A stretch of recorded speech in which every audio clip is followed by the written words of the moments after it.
Hello friends, welcome back to it's me baby Banu.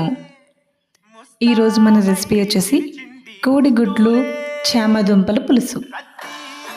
నోవైడేస్ ఈ దుంపలు తినడానికి కూడా చాలామంది ఇష్టపడట్లేదు, కానీ వీటి వల్ల మనకి చాలా లాభాలు ఉన్నాయి. అవి కూడా ఎవరికి తెలియదు. కానీ కోడిగుడ్లు చామదుంపల పులుసు ఒక ఐటమ్ అని కాదు.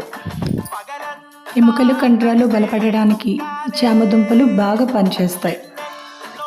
మరి ఇంకెందుకు ఆలస్యం, చామదుంప కోడిగుడ్ల పులుసును ఎలా చేసుకోవాలో మొదలు పెట్టేద్దాం. వీడియోలో చూపించినట్టుగా ఫస్ట్ క్లీన్గా వాష్ చేసుకొని చామదుంపలు గుడ్లు ఒక దాకలో వేసుకొని బాగా ఉడికించుకోవాలి. కొంచెం సాల్ట్, ఒక కన్ను ఉప్పు కూడా వేసి ఉడికించండి. ఉడికి చల్లారిన తర్వాత వాటిని తొక్క తీసేసి ముక్కలు కట్ చేసుకొని పక్కన పెట్టుకొని మరొక బాండీలో ఆయిల్ వేసుకొని పోపు దినుసులు వేసుకొని ఆనియన్, పచ్చిమిర్చి వేసుకొని బాగా వేయించాలి.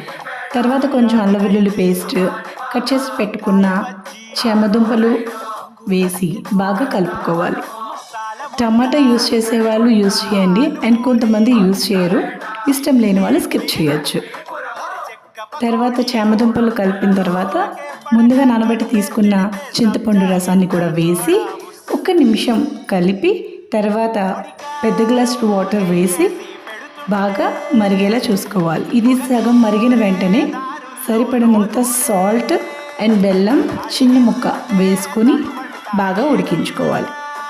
ఈ మధ్యలోనే నేను కొంచెం స్కిప్ చేసేసాను. మసాలా దినుసులన్నీ వేసాను, కారం, గరం మసాలా లాంటివి, అవి మీరు యాడ్ చేసుకోండి. ఫైనల్గా పులుసు రెడీ. Thank you.